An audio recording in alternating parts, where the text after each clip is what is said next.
पूर्ण रूप से महागठबंधन कबर चुका है।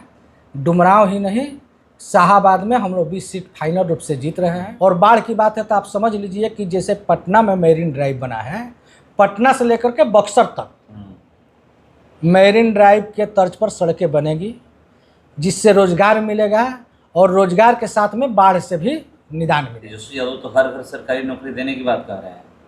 अभी तो चांद पर भी जमीन दे देंगे। डुमरांव विधानसभा में क्या होगा? आपको प्रभारी बनाया गया है, जेडीयू जीतेगी?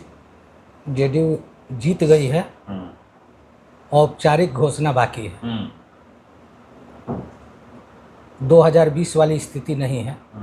2020 में हमारा परिवार टूटा हुआ था, जिसका लाभ महागठबंधन को मिला है।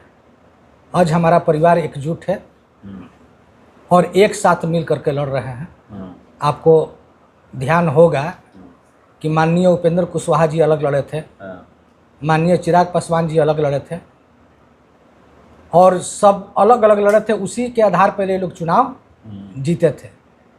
इन लोगों को 5 साल मौका मिला, जनता ने मौका दिया, हमारे परिवार में फूट का इनको फ़ायदा मिला, लेकिन कहीं भी उसका इन्होंने लाभ उठाने का काम नहीं किया है।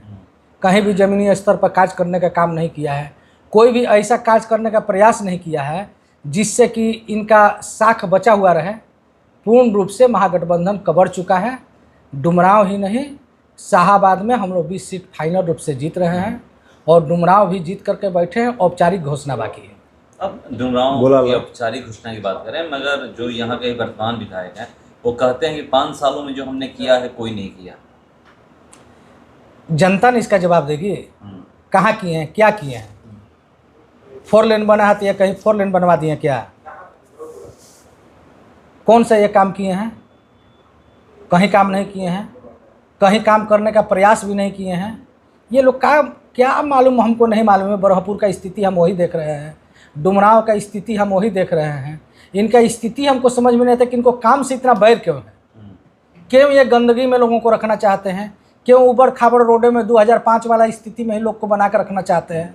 माननीय नीतीश कुमार जी ने विकास का जो रेखा खींच दिया है, स्वास्थ्य की बात हो, रोजगार की बात हो, कानूनी व्यवस्था की बात हो, शिक्षा की बात हो, वृद्धा पेंशन की बात हो, बिजली की बात हो, सड़क की बात हो, कोई भी एक जगह नहीं छोड़ा है कि इनके पास कोई मुद्दा हो। हाँ, एक मुद्दा से ये लोग लड़ाई लड़ते हैं, जातीय गोलबंदी करते हैं। इनके पास कोई दूसरा हथियार नहीं है। काम तो ये करते हैं नहीं कि काम के मुद्दे पर बात करें। ये विकास से कोसों दूर हैं। नीतीश कुमार जी ने जो लकीर खींचा है हमारे मुख्यमंत्री जी ने, उस पर किसी को बोलने के लिए कोई जगह ही नहीं बचा है। तो जब इनके पास कुछ नहीं है तो बस इनके पास कार्ड है कि आप जाति के नाम पर रोएंगे, अगड़ा पिछड़ा करेंगे, जबकि हकीकत है कि नीतीश कुमार जी ने किस जाति के लिए काम नहीं किया। मदरसा को अस्थायी रूप से दिया, वेतनमान मिल रहा है, शिक्षकों के अनुसार उनको वेतन मिल रहा है। जो हमेशा कब्रिस्तान के लिए झगड़ा होता था उसका घेराबंदी करवा दिए। आज की स्थिति आप देखिए कि हर एक जगह कहीं पर हो रहा है, दंगा हो रहा है, सबको जड़ से कबाड़ दिए। कहीं जनसंहार हो रहा है, सबको जड़ से कबाड़ दिए। उस पूर्ण रूप से विकास का रेखा खींच दिए हैं और उन कोई भी मुद्दा नहीं छोड़े हैं। तो जाति की जो आप लोग बात कर रहे हैं कि जाति इन लोगों के पास एक है, जाति गुलबंद करने की बात कर रहे हैं, तो क्या जाति गुलबंद विकास के आगे जाति गुलबंद हो पाएगा? ये तो नहीं हो पाएगा। बोलेंगे इनके पास मात्र बस यही बोलने के लिए है।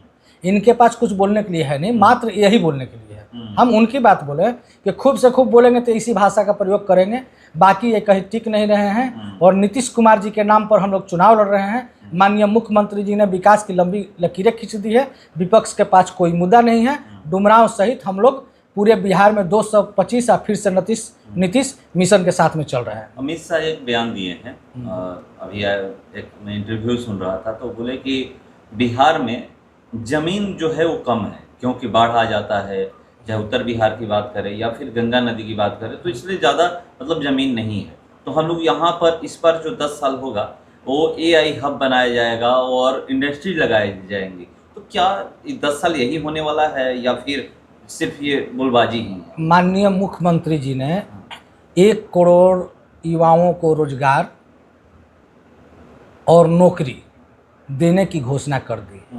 माननीय मुख्यमंत्री पहले उसका तैयारी कर लेते हैं, बाद में घोषणा करते हैं, देने के बाद घोषणा करते हैं, पहले घोषणा नहीं करते। तो माननीय मुख्यमंत्री जी ने 1 करोड़ मतलब आप समझ रहे हैं ना, 10 लाख का बात हुआ था, 20 लाख प्लस कर दिए, रोजगार मिला करके 50 लाख प्लस कर दिए, और इस बार 1 करोड़ का उनका टारगेट है।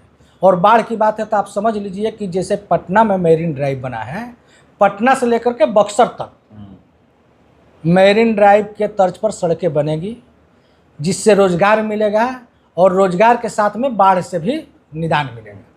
आप ये कह रहे हैं रोजगार की, जहाँ तक बात, तेजस्वी यादव तो हर घर सरकारी नौकरी देने की बात कर रहे हैं। अभी तो वो चांद पर भी ज़मीन दे देंगे, उनको देने में क्या लगा है, जो करना नहीं है। बिहार में कितना घर है उनको पता है? अरे घर का डाटा लेकर के बोलते हैं कि बिहार में कितना घर है, तो उनको तो मालूम होगा नहीं। हर घर नौकरी देने की बात कर दिए। ये देखिए, ये हवाबाजी है, उनको काम करना नहीं है और विपक्ष कहीं है नहीं। वो पूर्ण रूप से जान रहे हैं कि हम सरकार में आ नहीं रहे हैं, तो झूठ बोलने में जा क्या रहा है। वो सरकार बनाने के प्रयास में भी नहीं है। पप्पू यादव को ढकेल करके मंच से हटा देते हैं, कन्हैया कुमार को हटा देते हैं, परिवार पर ही वो कब्जा करने में लगे हैं। पूर्ण रूप से औरंगजेब नीति पर चल रहे हैं। उनका एक मकसद है कि परिवार में पर कब्जा कर लिया जाए। तेज प्रताप को आरोप लगा के बाहर किए। रोहिणी आचार्य एक अच्छी बेटी थी बिहार की, ये किसी से छिपा नहीं है। उसको यह क्या काम किया कि यहाँ से बाहर भेज दिए, ठीक ना। तो कहीं उनके पास जगह बचा ही नहीं है। वो झूठ बोल रहे हैं, पूर्ण रूप से झूठ बोल रहे हैं। वो जान रहे हैं कि हमको सरकार में आना नहीं है, बोल करके निकल जाना है। शाहबाद में जो 2020 में हुआ था उसका उल्टा होने वाला है।